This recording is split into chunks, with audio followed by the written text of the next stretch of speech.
favor. Gracias.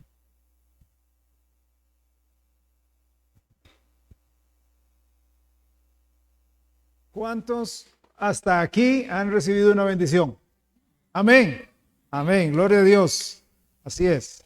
Bendito sea el nombre del Señor. Vamos a orar para que Dios nos guíe y nos ayude, nos abra el entendimiento ahora para comprender su palabra, para ser enriquecidos a través de ella. Bienvenidos cada uno de ustedes. Es un gusto, es un gozo poder verles acá en la casa del Señor. Oramos. Señor Dios, bueno, muchas gracias le damos a usted por su misericordia. Estábamos cantando sobre su fidelidad. Su fidelidad es grande, Señor. Su fidelidad es, bueno, es indescriptible. Para nosotros es increíble que usted, un Dios tan grande, tan alto, tan bueno, tan misericordioso, tan paciente, Señor, nos ame y supla para nuestras necesidades siempre. Le pido, por favor, que ahora nos hable, que su palabra anide, encuentre lugar y anide en nuestro corazón. Te lo pido en el nombre de Jesús. Amén. Gracias damos a Dios por la bendita palabra, porque ahí en la palabra de Dios encontramos el sostén para cada una de las situaciones que todos enfrentamos. Cada uno de nosotros enfrenta luchas gigantes y ahí, especialmente en el libro de Salmos, encontramos todas las situaciones que los seres humanos cargamos, todas las situaciones y las ansiedades, luchas que todos llevamos constantemente. Ahí está la cura, ahí está la solución para nuestras situaciones. Quiero invitarle a usted a pensar en eso, quiero invitarle a usted a tomarlo muy, muy en serio. Hemos hablado de varios gigantes y esos gigantes vienen a nuestra vida tratando de derrotarnos, tratando de hacer parecer la obra de Jesús ineficaz y que entonces necesitamos otras alternativas para poder encontrar la verdadera paz. Hoy vamos a hablar del gigante de la culpa, del gigante de la culpa. Ahora, yo quiero mencionar algo acá. La culpa, hay culpa buena producida por el Espíritu Santo. Cuando yo infrinjo la ley, cuando yo infrinjo un principio bíblico, cuando yo paso por alto las escrituras y entonces digo yo, uy, sí, está mal, porque la ley de Dios, los principios de Dios, la Biblia dice que esto no está correcto, que esto no está bien y yo lo pasé por alto, yo violé lo que Dios dijo. Violé lo que estaba establecido en las Santas Escrituras. Pero está la culpa extrema. La culpa extrema, y muchas veces esa culpa extrema se debe a la educación que nos dieron, se debe a lo que nos mostraron, ¿verdad? De una manera incorrecta. Y vivimos en una culpa que aturde. Por ejemplo, la persona que sale de su casa y dice, uy, no le di al gato, no le di al perro la comida, no le puse agua, ahora sí, y se siente culpable todo el día por no haberle dado comida o agua al perro. O la mamá que se siente culpable cuando el esposo le dice, mi amor, vamos a cenar juntos o vamos a almorzar juntos y salgamos. Y el bebé o el niño o la niña, ¿qué hacemos? Dejémoslo con papá, con mamá, con el abuelo, con la abuela, dejémoslo un ratito. Y ahí está la mamá echándose un bocado y llorando, ¿verdad? Porque es que me siento tan culpable porque no lo traje. Es que, ¿cómo yo me voy a sentir? ¿Cómo yo voy a estar comiendo y mi bebé allá en la casa? Su bebé ni se dio cuenta. Pero ahí está esa culpabilidad que a veces nos afecta en diferentes situaciones, ¿verdad? Hoy vamos a ver la culpabilidad que Dios produce cuando alguien hace algo incorrecto. Y vamos a usar de ejemplo a David, el cantor de Israel, el gran rey del pueblo de Dios. Y él experimentó el gran veneno de la culpa que estaba absorbiéndolo. Él experimentó en su propia carne la amargura del espíritu, producto de esa culpa que él cargó por un acto que a continuación les voy a narrar. Los reyes tenían la costumbre de salir a cierta época a las batallas, a las peleas. Sin embargo, para esa ocasión David no salió. David le entró la pereza. Todos los reyes de todos los lados se fueron a pelear, de todas las comarcas, de todas las provincias, de todos los estados, pero David dijo, no voy a ir a pelear. Mandó a su general, mandó a su ejército, pero él no, y se aperezó. De hecho dice la Biblia que se levantó hasta en la tarde, en la pura tarde se levantó de la cama y ahí anduvo deambulando por su palacio, con la mente ociosa, el mejor taller del diablo. Y empezó a caminar por acá, entró a los cuartos, entró por todos lados, entró al balcón y ahí en el balcón volvió a ver hacia abajo y miró a una mujer muy bella que se estaba bañando. David, pudiendo haber salido corriendo del lugar e ir a orar, en lugar de pedirle a alguien que, oiga, léame la Biblia, por favor, o haber puesto ahí en YouTube, ¿verdad?, algún pasaje para que le sonara, o en lugar de llamar a la esposa y conversemos de algo, amor, por favor, o en lugar de buscar un libro para leer o escuchar música o hacer ejercicio, se quedó contemplando a la mujer. Se quedó contemplándola al punto que la llegó a desear en su corazón. Ese deseo se volvió en un desenfreno, dominándolo a tal manera que no la pudo quitar de su mente. E hizo que le trajeran a esa mujer. Se la trajeron y adulteró con ella. Y como casi la mayor parte de las veces sucede en situaciones similares, una vez que satisfizo su pasión animal, la envió a su casa. Y siguió como si nada hubiera pasado. La muchacha se llamaba Betsabé y era casada. Era casada con uno de los soldados más fieles del ejército del rey. Al poco tiempo, la muchacha tomó su celular y le mandó un texto al rey. Y le dijo, estoy embarazada. El rey sabía perfectamente que era de él, porque el hombre, el esposo de ella, tenía meses de estar en batalla. Entonces no había estado, no tenía la posibilidad de haber estado con ella.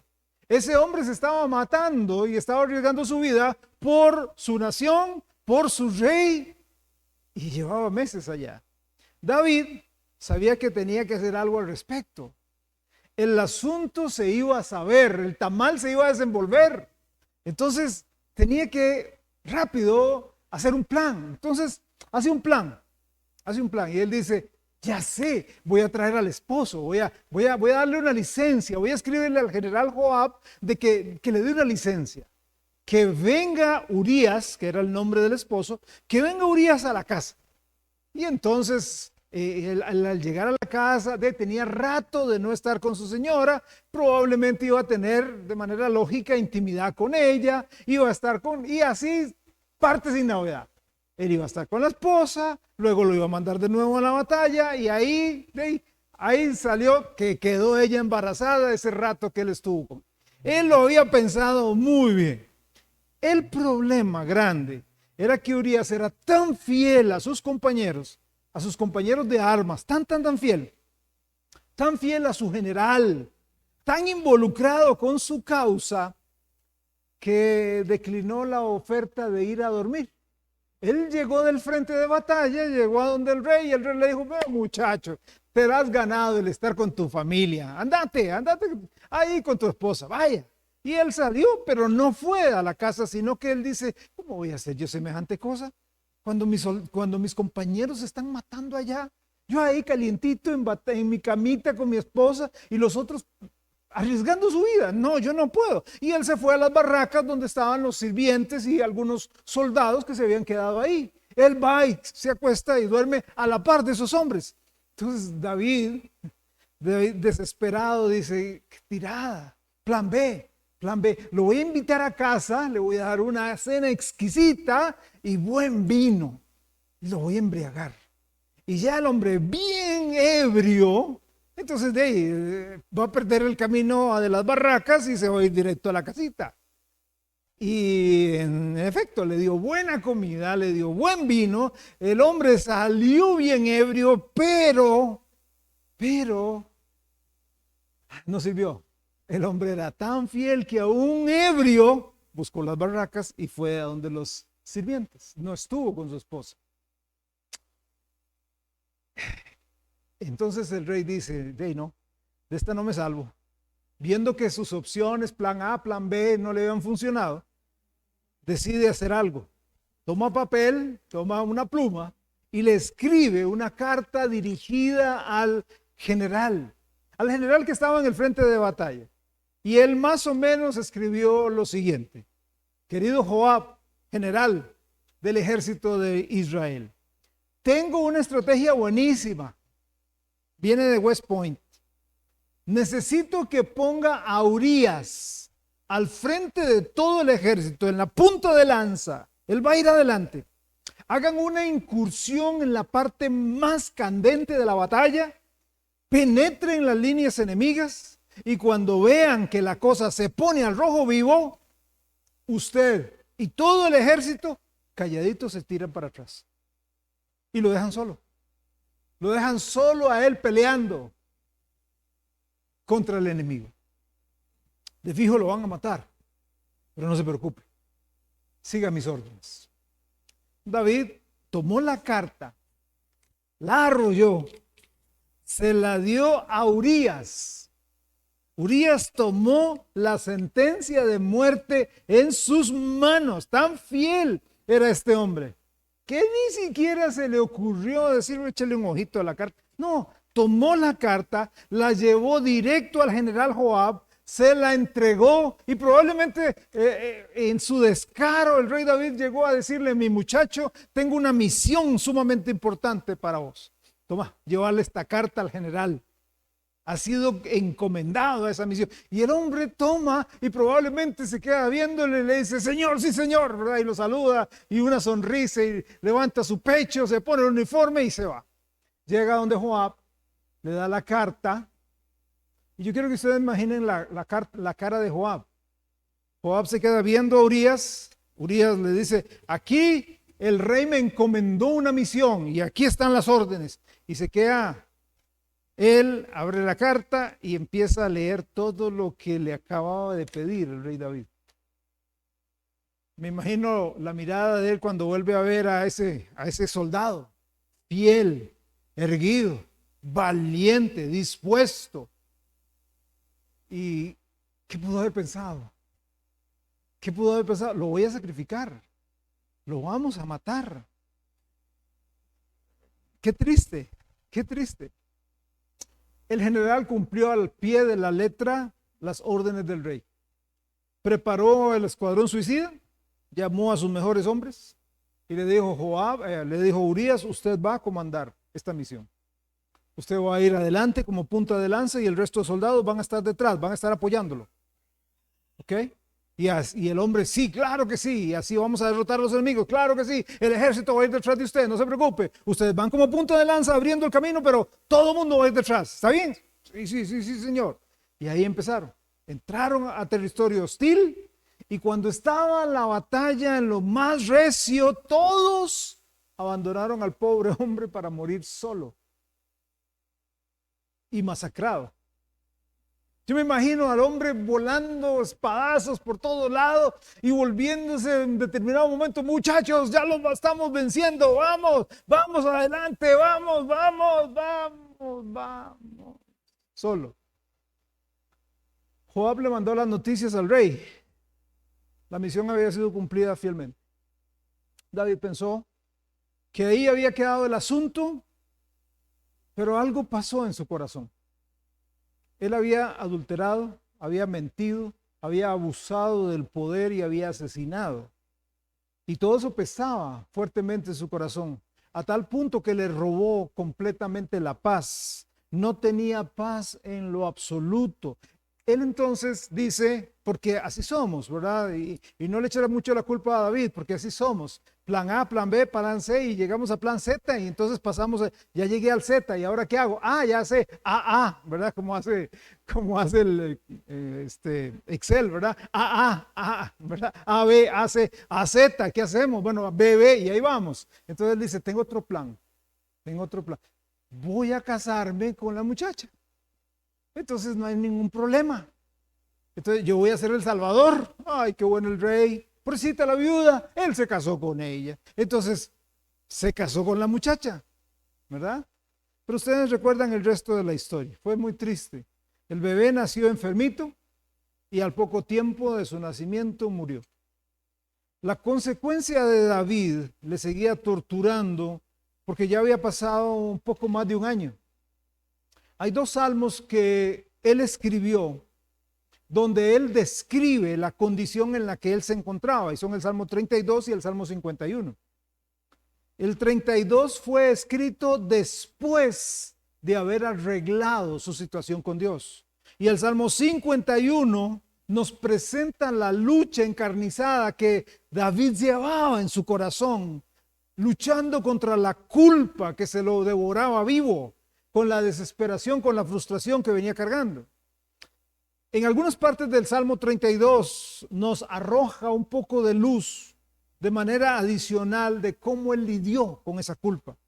Y para comprender bien, vamos a ver algunas áreas para ver qué experimentaba David.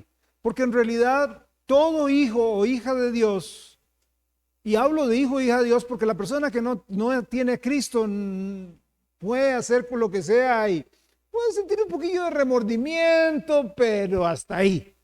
Pero un hijo o una hija de Dios, la paz se le va. Un hijo o una hija de Dios definitivamente se tiene que sentir como se sintió David. Y usted ahorita lo va a ver. Y quizás usted se va a identificar con algún tiempo en el pasado que usted experimentó. O quizá con algún tiempo ahora en el presente. Lo primero que quiero que veamos es la agonía de la culpa que este hombre sentía. La agonía, él agonizaba, la culpa se lo estaba comiendo vivo. David atravesaba por una agonía, era un intenso dolor emocional que cargaba. Probablemente se acostaba y no podía dormir, no conciliaba el sueño, se volvía para un lugar, se volvía para otro lugar, hacía ejercicio, leía, escuchaba música, veía televisión, lo que sea, pero nada de eso le quitaba esa angustia. Salmo 32, versículo 3. Salmo 32, versículo 3 dice él, mientras callé, o sea, mientras yo guardaba eso en mi corazón, se envejecieron mis huesos en mi gemir todo el día. Cuando usted traga y traga y traga, tarde o temprano afecta su parte emocional y tarde o temprano afecta su parte física. Somos seres integrales, espíritu, alma y cuerpo. Y cuando algo anda mal, empieza tarde o temprano a afectarse. Vean la persona que explota. Y un día de estos, dentro de los gigantes, vamos a hablar del gigante de la ira y de la tentación, etcétera. Varios gigantes más que nos faltan. Pero vea, la persona que explota, son personas que siempre están padeciendo del estómago. Son personas que siempre están, o las ansiosas, ¿verdad? Siempre tienen úlceras, problemas gástricos, porque usted no puede separar lo espiritual, lo emocional y lo físico, no se puede. Tarde o temprano llega a afectarle, le roba la paz, le roba el gozo, le roba a usted hasta su salud y lo manda hasta el cementerio. Él dice, mientras callé, mi cuerpo se envejeció. Este era el silencio de no poder hablar. Él no hablaba de su pecado con el Señor. Él no hablaba de su pecado con Dios. Siendo honestos, no hablaba de nada. ¿Por qué esto, pastor? ¿Por qué tan seguro de que David no hablaba con el Señor de nada? Vea lo que dice el Salmo 66, versículo 18. Salmo 66, 18 dice, si en mi corazón hubiese yo mirado la iniquidad, o sea, si yo me hubiera detenido y hubiera acariciado el pecado, el Señor no me habría escuchado. Vea, si uno anda en pecado, si uno está violando, transgrediendo lo que la palabra de Dios claramente dice, el Señor no me escucha. ¿Sabe lo primero que el Señor va a escuchar? Va a escuchar, Señor, perdón. Por eso es tan importante, si usted va a aconsejar a alguien, que cuando venga alguien a contarle alguna situación de buenas a primeras, y la gente no le va a gustar mucho esto, pero lo primero que hay que hacer no es llegar y escucharla, ay, pobrecito usted, o pobrecito a ella, o pobrecito aquí, pobrecito allá, no. ¿Cómo está su relación con Dios? y a la gente no le gusta. Brinca, ¿qué me está diciendo? Nada más le estoy preguntando, ¿cómo está su relación con Dios? Y con ese brinquito ya me está diciendo lo que pasa. ¿Cómo está su relación con Dios? ¿Está bien? Bueno, perfecto no soy. Estamos mal. No, es que no somos perfectos, nadie es perfecto. Pero tenemos que estar caminando con Dios todos los días. Tenemos que ser santos porque Él es santo. Eso vimos en el estudio miércoles, por cierto, en Levítico, que eso es lo que Dios nos dice, claramente. Es un atributo comunicable de Dios, la santidad. Entonces no salga, por favor, como los impíos salen, quite el vocabulario impío de su boca cristiana, de decir ni que fuera santo, porque si usted no es santo no entra en el cielo. Así de sencillo. Sin santidad, dice el libro de Hebreos, nadie verá al Señor. Pero yo fui a casa de pan desde que se abrió. ¿No ha leído usted ese pasaje en Mateo que dice, nunca os conocí? Nunca os conocí. Sí, sí conocí casa de pan, pero usted nunca lo conocí. Yo iba, sí, pero nunca lo conocí. Usted nunca se presentó delante de mí. Iba, pero usted nunca se presentó. Usted no ha nacido de nuevo, usted no es su hijo. Cuando uno tiene a Cristo como Salvador, el Espíritu Santo usa nuestra conciencia para decir, violaste las Escrituras, violaste la Sagrada Biblia. Entonces, tengo que llegar y decir, Dios, perdóname. No, tengo que hacer, tengo que ministrar, tengo que vivir. No, tiene que primero confesar su pecado, de lo contrario no sirve para nada. ¿Qué dice Juan 15? Separados de mí, nada podéis hacer. Vea, yo puedo cantar, predicar separado del Señor. ¿Sí? Yo lo puedo hacer. Yo lo puedo hacer. Entonces son años, más de 30 años de estar en eso. Yo lo puedo hacer. ¿Pero tendrá alguna repercusión eterna? No, ninguna. Ninguna. O sea, ese tiempo en que yo estuve enseñando no sirvió para nada. Gracias al Señor por el Espíritu Santo, que toma su palabra, honra su palabra y ella no volverá vacía, pero no por mí. Porque yo tengo que caminar con Dios. O sea, si yo tengo un problema con mi esposa y estamos ahí como perros y gatos enojados y yo me subo al púlpito para predicar, no nos engañemos. Está mal. Está mal. Dios quiere que yo arregle con mi esposa o arregle con quien haya que arreglar dentro de nuestras posibilidades. Porque hay gente que no quiere arreglar, ¿cierto? Hay gente que no quiere arreglar. Que dice, sí, no hay ningún problema. Y en el fondo está, yo no, esa persona no la aguanto, no la perdono, no la soporto. Bueno, uno hizo lo que sea. Si la otra persona no quiere, ya se entenderá con Dios y Dios se entenderá con ella. David no tenía comunión con Dios, quedó en silencio con el Señor. Su relación con Él quedó interrumpida por el pecado que guardaba en el corazón. Esa culpa que yacía en el alma no se quedó ahí, sino que empezó a afectar el cuerpo, empezó a tomar dimensiones fisiológicas. Dijo que sus huesos se habían envejecido debido a su gemir todo el día. Literalmente se enfermó físicamente por arrastrar esa culpa que lo había hecho. Salmo 32, verso 4. Salmo 32, 4 dice, porque de día y de noche se agravó sobre mí tu mano. Vea qué interesante. Se volvió mi verdor en sequedades de verano. Selah. O sea, la belleza de la vida. No importa dónde esté usted. Va a ser seco. No importa. Usted puede decir, ay, yo me voy a un viaje y ahí está Mickey Mouse y Pluto y Capitán América y todo el mundo y usted está seco. Usted puede ir a los geysers y a los glaciares y está seco. No es el lugar. No es el lugar. El problema es que usted los lleva adentro. Cuando usted cayó, su verdor se hizo sequedad. Aunque David seguía siendo el rey, aunque David seguía gobernando a su pueblo, no podía gobernar sus emociones. No podía callar su conciencia. estaba lleno de agonía, la frescura de la vida se le iba desapareciendo, se le iba escapando de las manos como agua, y en su lugar había sequedad y amargura. Su conciencia estaba llena de disgusto y sin sabor. Al haber interrumpido su comunión con Dios, su vida era un desastre. Tenía un pecado, en realidad varios pecados guardados en su corazón, y ahí los cargaba. Como dije, para comprender lo que experimentaba necesitamos ver algunas cosas. Vimos la agonía de la culpa, pero ahora veamos número 2, la acusación de la culpa. Hay agonía, pero también hay acusación. La culpa acusa, acusa, acusa. Lo que voy a narrar lo vamos a encontrar, y busque por favor segundo de Samuel. Segundo de Samuel, capítulo 12, versículos 1 al 7. Búsquelo ahí, por favor. Esto que les voy que vamos a ver de lo que pasó. Búsquelo ahí en segundo libro de Samuel, capítulo 12, versículos 1 al 7. El pecado de David había sido descubierto. Me imagino la mezcla que hubo en el corazón, pero ¿cómo fue descubierto? Véalo así.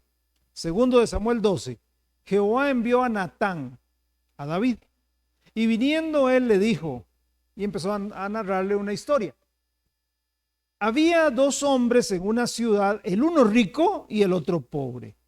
El rico tenía numerosas ovejas y vacas, pero el pobre no tenía más que una sola corderita que él había comprado y criado, y que había crecido con él y con sus hijos juntamente, comiendo de su bocado y bebiendo de su vaso y durmiendo en su seno. Y la tenía como a una hija. Y vino uno de camino al hombre rico, y éste no quiso tomar de sus ovejas y de sus vacas para guisar para el caminante que había venido a él, sino que tomó la oveja de aquel hombre pobre y la preparó para aquel que había venido a él. Vea la reacción de David, versículo 5. Entonces se encendió el furor de David en gran manera contra aquel hombre, y dijo a Natán: vive Jehová. Y me imagino así que le temblaban los cachetes, ¿verdad? Vive Jehová, que el que tal hizo es digno de muerte y debe pagar la cordera con 4 tantos más, porque hizo tal cosa y no tuvo misericordia. Entonces dijo Natán a David: tú eres aquel hombre. Así ha dicho Jehová, Dios de Israel: yo te ungí por rey sobre Israel y te libré de la mano de Saúl, y te di la casa de tu Señor y las mujeres de tu Señor en tu seno. Además te di la casa de Israel y de Judá. Y si esto fuera poco, te habría añadido mucho más. Y ahí sigue mencionando. Se había descubierto el pecado de David. Me imagino la mezcla de sentimientos que pasaron por la cabeza: enojo, frustración, vergüenza, humillación. Pero yo creo que uno de los sentimientos que probablemente él no iba a aceptar públicamente era el de: qué alivio. Ya se supo. Qué alivio. Qué salvado. Ya no tengo que andar cargando solo esto. Natán actuó en nombre de Dios.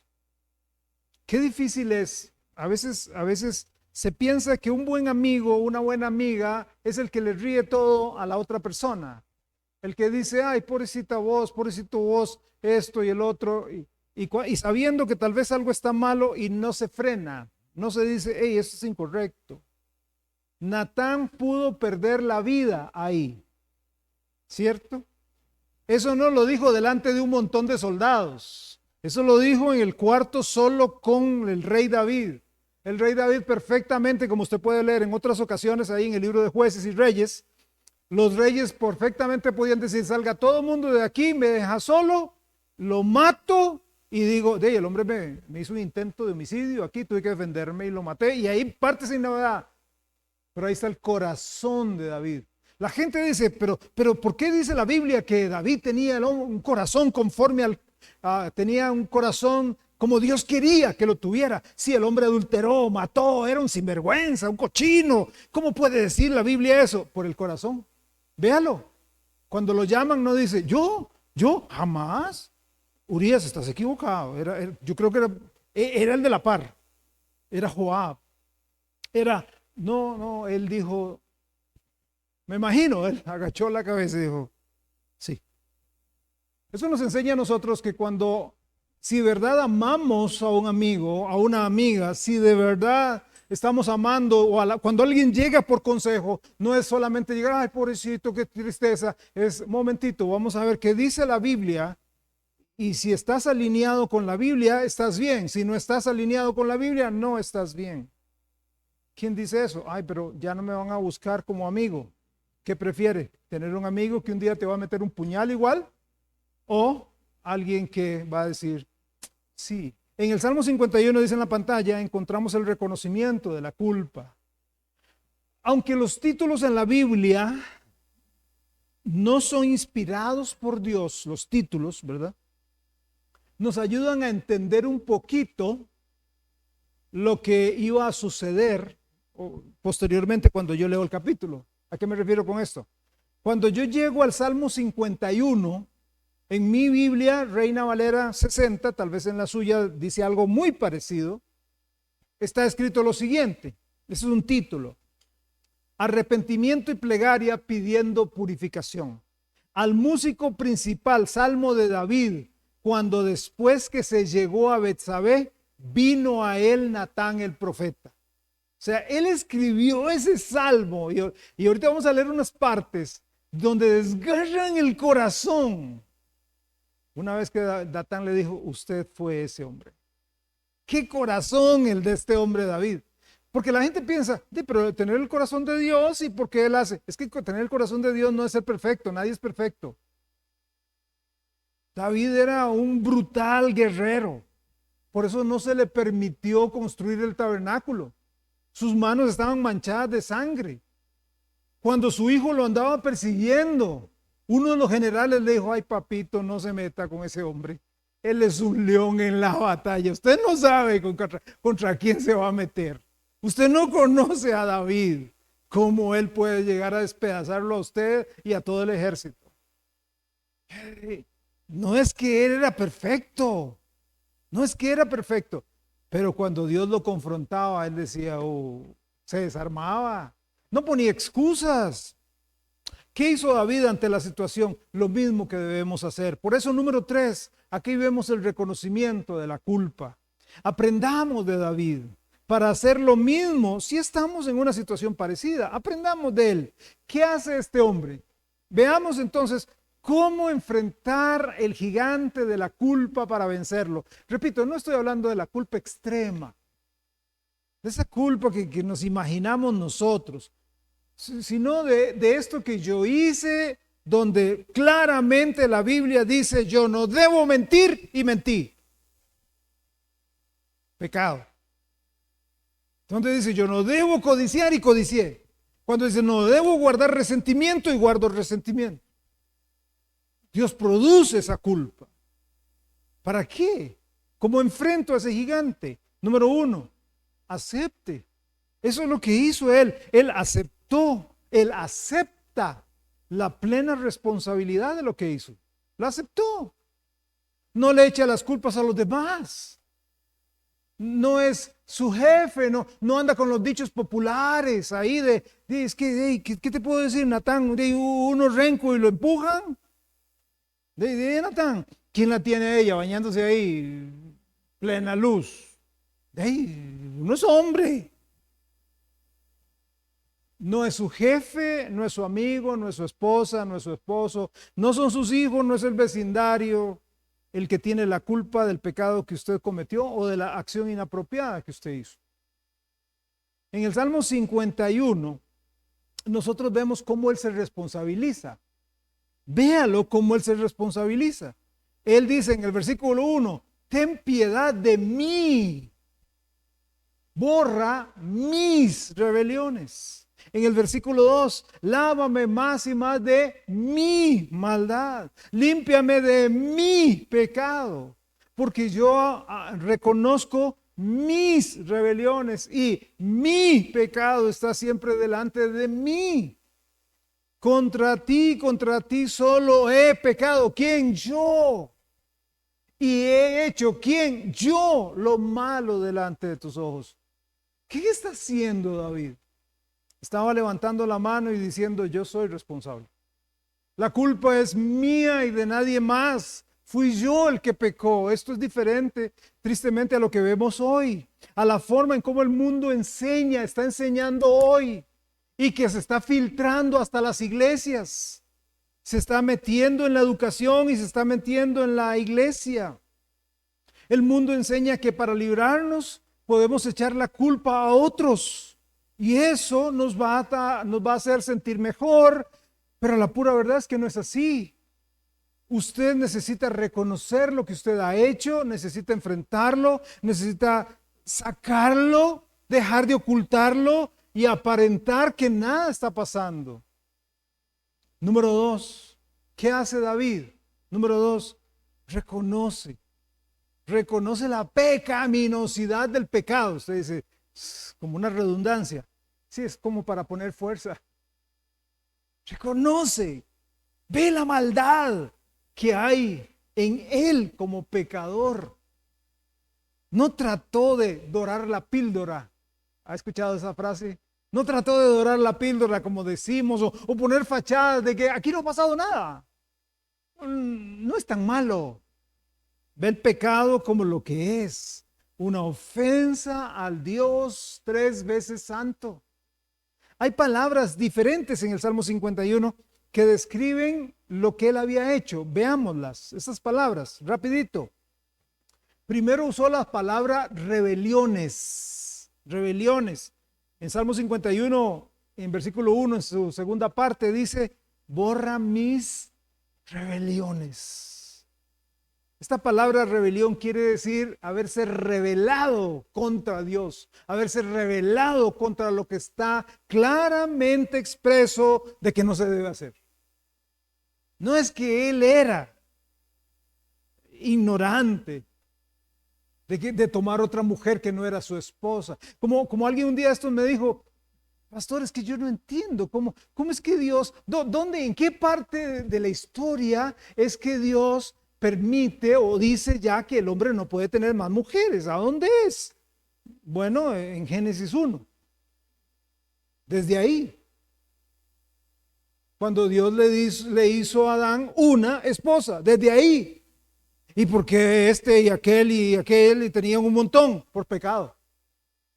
¿Usted cree que Dios lo aplaudió? ¡Ay, qué dicha! ¡Qué bueno! David tenía un montón de mujeres y Salomón también y aquel también. Y todo el mundo tenía un montón de mujeres. No, estaba mal. Lo que pasa es que la Biblia es un libro perfecto y muestra lo bueno y lo malo del hombre. No es que, no, está bien, por ser rey sí podía tener varias. No, está mal, era una sola, una mujer para un hombre, punto. Está mal, no era. Y si yo hago algo así diferente es porque estoy en rebelión con Dios. Segunda palabra que vemos acá, palabra maldad, rebeliones, maldad. Salmo 51, verso 2. Verso 2, 51, 2. Lávame y más de mi maldad. Maldad tiene que ver con algo perverso de la naturaleza humana. Luego la tercera palabra es la palabra pecado. Salmo 51, verso 2. Y límpiame de mi pecado. Pecado quiere decir errar en el blanco. No le di al blanco. Dios tiene un ideal para mí, para usted, de santidad, de buscarlo a Él, de parecerme a Cristo. Y ahí está claramente. Yo mandé el flechazo por allá. Y la última palabra, la cuarta palabra es la palabra malo, lo malo. Capítulo 51, verso 4. Y he hecho lo malo. He hecho lo malo. Entonces vea las palabras: rebeliones, maldad, pecado, lo malo. Él lo dice claramente. La confesión del pecado produce libertad, trae paz. Llame al pecado por pecado. Señor, cometí un errorcito. No, no es error, es pecado. Llámelo por su nombre. Confesar el pecado. Confesar el pecado es ponerme de acuerdo con Dios, con lo que Él ha dicho. Eso es confesar el pecado. Solo a Dios se le confiesa el pecado. Nadie más, nadie tiene el poder de absolución. Solo Dios puede absolver el pecado, puede perdonar. Confesar es ponerme de acuerdo con Dios sobre lo que Él ha dicho que es malo. Es decir, Dios, usted tiene la razón, mentir es malo. Le pido perdón porque mentí. Salmo 51, 17. Cuando usted confiesa su pecado, usted es oído por Dios. Porque usted tiene un corazón humilde. Vea Salmo 51, 17. Los sacrificios de Dios son el espíritu quebrantado. Al corazón contrito y humillado no despreciarás tú, oh Dios.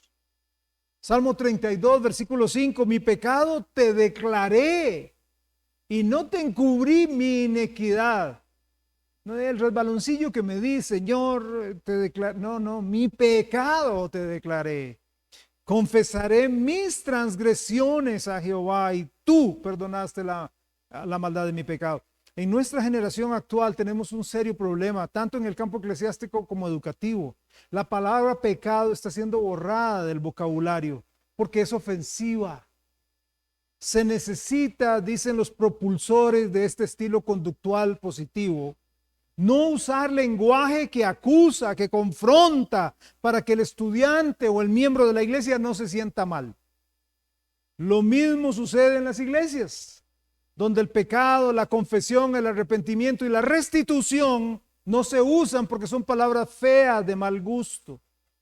Para mí lo interesante del caso, pensando un poquito, es que si este estilo de pensamiento, este proceso de conducción funciona, ¿por qué en la sociedad moderna tenemos una sociedad donde gran parte, una gran cantidad de los muchachos son insolentes, malcriados, desafiantes a la autoridad, manipuladores, faltos de temor e irrespetuosos? Si funciona, ¿por qué no vemos una sociedad donde vemos jóvenes crecer diferentes? Si funciona. Muchachos que el papá diga, hijo, venga acá. Sí, señor, mucho gusto. Estoy, papá. Mira, papá, es que no me parece, no me parece eso, pero está bien. Vos decís, yo. Vea, ¿usted ha visto esas miradas de usted quién es para decirme a mí? Yo lo he escuchado. Viera cómo lo he escuchado. Y no de maleantes ahí, no, jóvenes. ¿Usted quién es? ¿Usted quién? Si ni mi papá me lo dice, ¿quién es usted para decirme? Si ese tipo de enseñanza conductual da un buen resultado, ¿por qué tenemos esto así? Y a nivel de la vida eclesiástica, ¿por qué si quitamos pecado de la vida, si quitamos el confrontar el pecado, por qué tenemos personas que asisten a la iglesia como buenos seguidores de Jesús y viven dobles vidas? Algunos en adulterio, fornicación, idolatría, al dinero, al estudio, guardando rencor, odio y envidia por los familiares y hermanos en Cristo. ¿Por qué tenemos personas que dicen ser discípulos del Señor y pueden pegarle 4 gritos a su esposa o a su esposo y venir a la iglesia como si nada hubiera pasado? ¿Por qué tenemos gente, si esto sirve de no confrontar y decir eso es malo, eso es pecado, es incorrecto, pueden llegar y humillar a sus hijos, faltarles el respeto, sacarlos de sus casillas? ¿Por qué están tantos cristianos dispuestos a, si alguien me pega un pitazo o me tira un carro, estar dispuesto a bajarme del carro, agarrarme a trompadas con la otra persona? ¿Por qué? Si este sentimiento funciona, ¿por qué no tengo el dominio propio? ¿Por qué tengo un mal testimonio delante de mis vecinos? porque hago negocios sucios y truculentos, porque miento, porque engaño. La respuesta es porque no son confrontados con la realidad. No son confrontados con el pecado en sus vidas. Porque al no hablar del tema, la carne, en caso de aquellos que son cristianos, los ha insensibilizado. Todo el mundo lo hace. Es que todo el mundo lo hace. O sea, yo tengo derecho a enojarme, pegar 4 gritos y sacarlo, el animal que hay en mí. Yo tengo derecho. Mi cuerpo es mi cuerpo. ¿Por qué no puedo hacer el aborto? Dicen algunos, incluso hasta cristianos. ¿Por qué no puedo abortar? Si mi cuerpo es mi cuerpo. No, no es su cuerpo, es de Dios. Pregúntele a Dios. Salmo 139. Mi embrión vieron tus ojos y en tu libro estaban escritas todas aquellas cosas que faltaron una de ellas. Eso es lo que esa psicología conductual quiere hacerle creer a usted. Eso es su cuerpo. No, no es su cuerpo. Es su vida. No, no es su vida. Si es cristiano. Si no es cristiano, ya entiendo por qué piensa así. Pero si usted es cristiano, ¿quién lo gobierna? Debe ser Dios, ¿cierto o no? Debe ser Dios, no usted. Y si no son cristianos, cuando asisten a algunas de las reuniones donde asisten y les dicen, ¡hey! ¡Qué bueno! Ustedes son unos campeones y por asistir aquí todos somos hijos de Dios y no importa cómo vivas porque Dios te ama. Sí, cuidado, Dios te ama montones y nunca perderá ni un ápice el amor que Él tiene por vos, nunca. Pero sí importa cómo vivo. Por eso podemos ver a Pablo escribiendo un montón de cosas. Por eso tenemos los 10 mandamientos de la ley moral. Por eso vemos a Pablo escribiendo sobre comportamiento, carácter, testimonio de un hijo de Dios, de una hija de Dios. O sea, lo que yo haga, como yo me comporto, sí importa. No es, nadie se mete en lo que no importa, yo hago lo que a mí me... el hábito no hace al monje, pero recuerde la otra parte. El hábito no hace al monje, pero lo distingue. Lo distingue. O sea, no, yo puedo tatuarme el Salmo 119 por todo el cuerpo si quiero. Y eso no me hace a mí cristiano. Me hace cristiano la forma en cómo yo vivo. Y para terminar, número 3, ¿qué hace? ¿Qué hace este hombre? ¿Qué hace David? Confiesa. Le confiesa a Dios su pecado. No solamente busca a alguien y le dice, mira lo que hice, mira qué feo. No, busca a Dios, quien es amplio en perdonar. Dios está esperándole. No, pero es que no sabe. Dios debe estar enojado conmigo. Dios lo ama y quiere perdonarlo. Lo que Él no quiere y detesta es que usted ande huyendo. David reconoce una gran realidad ahí en Salmo 51, verso 4. Contra ti, vea lo que dice, contra ti solo he pecado y he hecho lo malo delante de tus ojos. El pecado ofende a Dios, ofende la gracia, la santidad, la bondad de un Dios puro y bueno. Su pecado ha ofendido a Dios, quien lo había cuidado, escogido y bendecido tan grandemente. Y David se dio cuenta de eso. Número 4, veamos la respuesta. La respuesta de la confesión. Ok, Señor, ¿qué te quiero pedir? ¿Qué te quiero pedir, Señor? Ya te confesé mi pecado. Ya me siento libre, Señor. ¿Qué te quiero pedir? Número 1, Señor, yo te quiero pedir que quites mi pecado. Quita mi culpa. Y hermano, hermana, con todo el amor del mundo, si usted ya le confesó el pecado, deje el pecado ahí. Porque a veces agarramos, ay Señor, perdona mi culpa, sí, yo perdí los estribos, dije esto, Señor, por favor, perdóneme. Y sale, amén. Y sale caminando, qué bárbaro lo que hice. Ya lo dejó aquí, déjelo ahí. Porque más de eso no es Dios quien lo está produciendo. En la Biblia se le llama el acusador. El que sabe lo que usted hizo y viene a acusarlo. Qué barbaridad lo que hiciste, hombre. ¡Qué barbaridad! No, no, ya está perdonado. Ya hablé con el gran jefe y él me perdonó. Ya no, conciencia, ya no, Satanás, ya no. Ya le pedí perdón. Salmo 51:1. Conforme a la multitud de tus piedades, borra mis rebeliones. Versículo 2, lávame más y más de mi maldad, límpiame de mi pecado. Versículo 7, purifícame con hisopo, seré limpio, lávame y seré más blanco que la nieve. David ve el pecado como una mancha de suciedad, sucia, maloliente, y él dice, bórrame, lávame, límpiame, purifícame. Y luego le dice, Dios, sí, sí, quita mi pecado, pero también devuélveme la alegría. Devuélveme la alegría. Yo quiero volver a ser alegre. ¿Usted ha visto una persona que anda guardando? Cuando una persona anda guardando, cambia. Porque tiene miedo a ser descubierto.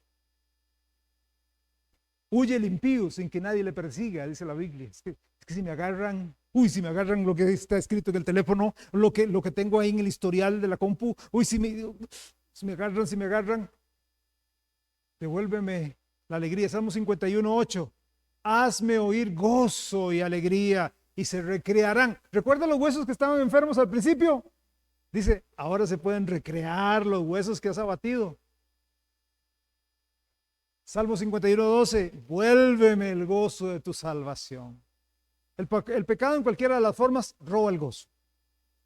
Él le dice, Señor, perdóname el pecado. Señor, dame el gozo. Y Señor, otro favorcito más, renueva mi comunión. Renueva mi comunión contigo. Renueva esa comunión. Renueva ese placer de estar, de tenerte, de hablar contigo. Salmo 51:1. No me eches de delante de ti, no quites de mí tu Santo Espíritu. Quiero hacerle una aclaración acá. Esa es una oración del Antiguo Testamento, porque en el Antiguo Testamento el Espíritu Santo se iba. Cuando uno pecaba, se iba. Venía, y si usted pecaba, se iba. Venía, hacía una misión y se iba. Así era en el Antiguo Testamento. En el Nuevo Testamento, Jesús nos da una bendición indescriptible y nos dice, mi espíritu se queda con ustedes. Yo me voy, pero Él se queda con ustedes. Pero entonces, ¿qué pasa cuando yo peco? ¿Pierdo la salvación? No, usted no pierde la salvación. Usted afecta su comunión. Usted afecta. Ve Isaías 59:2, casi para ir concluyendo. Isaías 59:2. Pero vuestras iniquidades han hecho ¿qué? División entre vosotros y vuestro Dios. Y vuestros pecados han hecho ¿qué? Ocultar de vosotros su rostro para no oír. Mi comunión se ve afectada. No es que Él dice, no, ya no sos más mi hijo. Imagínense cuántas veces al día tendría Dios que decirme, ya no soy tu hijo, Freddy. ¿Cuántas veces al día? O si lo sos, no lo sos. Si lo sos, no lo sos. No. Freddy, lo que estás haciendo me duele. Soy tu papá. Te amo. Morí en la cruz. No está bien. Se afecta eso. Escuchemos a un David perdonado. ¿Quiere oír a un David perdonado? Capítulo 32, versículos 1 y 2. Bienaventurado aquel cuya transgresión ha sido perdonado. ¡Feliz! O sea, ¿recuerda cómo empezó el 51? Ten piedad de mí, contra ti, qué bruto. Si fuera yo, qué bruto que soy. Y aquí, ¿qué dice? Dichoso, feliz, aquel cuya transgresión ha sido perdonada y cubierto su pecado. Feliz, dichoso el hombre a quien Jehová no culpa de iniquidad y en cuyo espíritu no hay engaño. No hay ningún pecado, por grande o grosero que éste sea, Dios lo perdona si usted viene a Él tal y como usted es. Incline su cabeza en este momento.